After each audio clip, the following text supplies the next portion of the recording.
Hey guys, John here for WrestleLine and back obviously for our daily podcast, our daily dose of wrestling. And today I'm going to be talking about last night's WWE Raw show. Essentially, of course, the tagline of the always go home show before WrestleMania.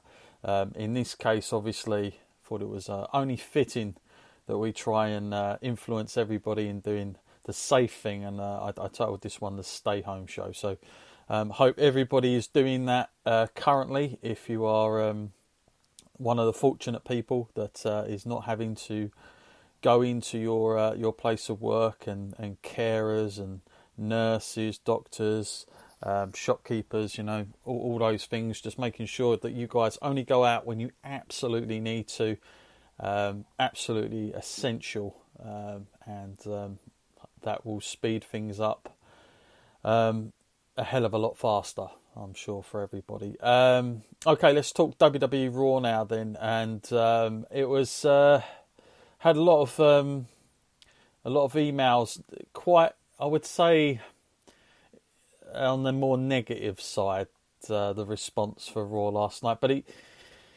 I will say this, I mean, in WWE's defence, it's very hard to throw something together with the resources they've got at the moment, and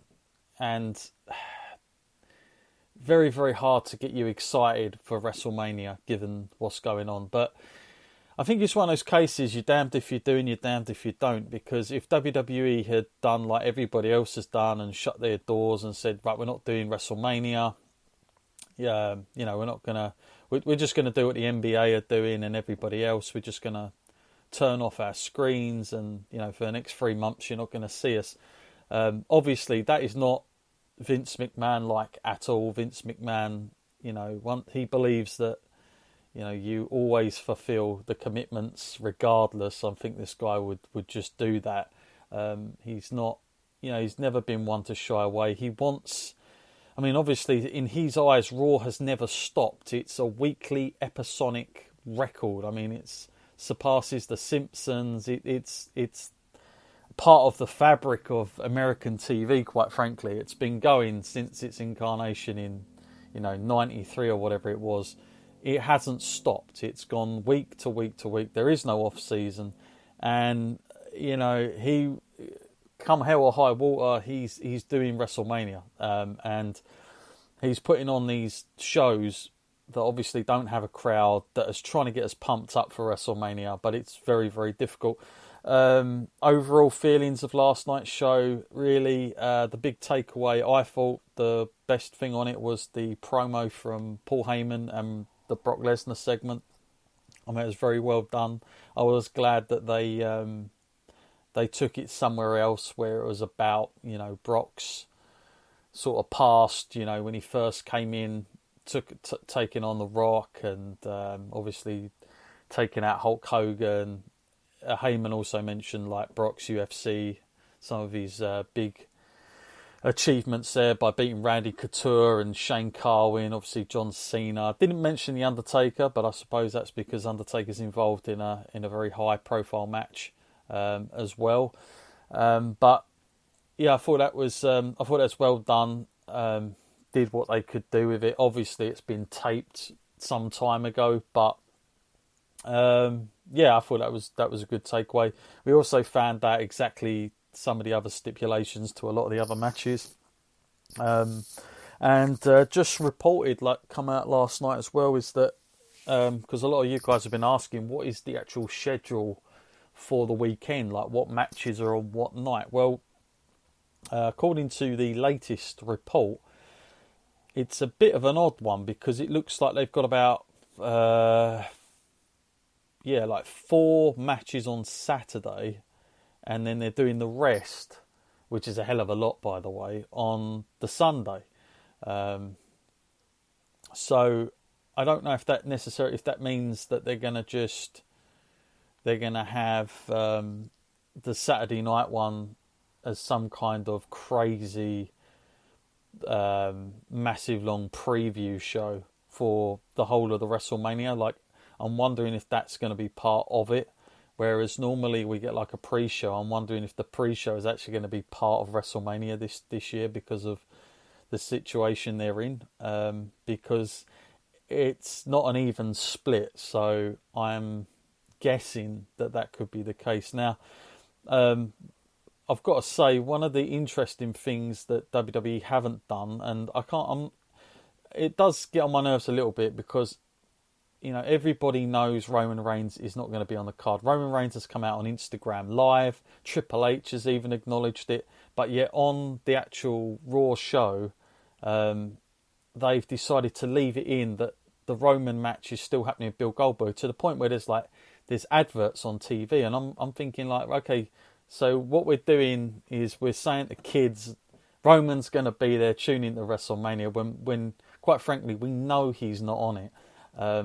I don't know why WWE have done that. Either that's just like them being lazy, or because it only takes like a quick edit. They've already taped this stuff, so all you got to do is take it out and also put some other stuff in. I mean, I'm guessing they're going to try and work an angle on SmackDown. Maybe that's what they're doing, but I just think it's ridiculous when Roman Reigns himself has come out on Instagram Live and Triple H has acknowledged this. Like, this was last Friday, so it seems really stupid that they're promoting this when they quite blatantly know this is not happening. I think Braun Strowman is the replacement guy, but we might. What I've been hearing by WWE is Vince McMahon, he's not happy about spoilers going out, so he apparently, some of the rumours that are out there now, including this Braun Strowman one, might be created by WWE themselves, just to really throw everybody off guard. So we've got to bear that in mind on this one. But that WWE Universal title match that Goldberg will be defending whoever it's against, Roman Reigns' replacement, that is going to take place on Saturday, along with Shayna Baszler versus Becky Lynch. We've got now the Firefly Funhouse match between John Cena and The Fiend Bray Wyatt.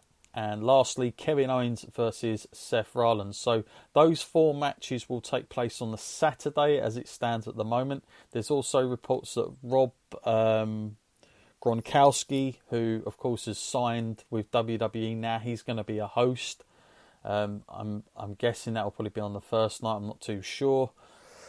And then obviously for Sunday, it's a much larger show in terms of the matches that we've got on. They've now put in Otis against Dolph Ziggler, Bobby Lashley versus Aleister Black, Elias versus King Baron Corbin.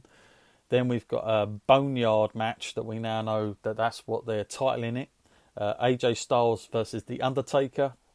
Last Man Standing match, Edge versus Randy Orton. The WWE Women's Tag Team titles, surprisingly, are going on. Nikki Cross and Alexa Bliss versus Asuka and Kairi Sane. Then we've got the triple threat ladder match for the SmackDown Tag Team titles. New Day versus the Usos versus John Morrison and The Miz. That's quite a nice... That should be a good match. Daniel Bryan versus Sami Zayn for the Intercontinental title. Raw Tag Team title match we've also got on this one. So I don't know what I make of that one, but they're putting that in. Street Profits obviously really over at the moment as champions up against Garza and Andrade. So good match there. They're still sticking with a 5-way elimination match. Lacey Evans, Sasha Banks, Naomi, Tamina and Bayley going in as the champion there. Then we've got the NXT women's title, Charlotte Flair versus Rhea Ripley, and obviously lastly the Royal Rumble winner himself, Drew McIntyre, going in to challenge Brock Lesnar. And that is that's the full card over the 2 nights. But yeah, as you can see, it's not a split by any means, and a few matches in there that I'm surprised about. I wouldn't be, I've got to say, for the second night, Otis and Dolph Ziggler, I wouldn't be surprised if that's like some sort of preview match, kickoff type thing. don't really. I don't think that really warrants going on the main card. I mean, I could be wrong. I suppose it's a big match, but without the fans there, I think the whole Otis thing. I know he's really over, but like I don't know how over he is to a non-audience. But yeah, that's the entire card. Obviously, what I'm thinking is that the Saturday night matches, those ones have been taped a lot earlier than what the Sunday ones have, and I'm thinking that it may even look differently, like the ring and everything, and the entrance might look completely different to what it will on the next night. But I could be wrong, but that's what my thinking is.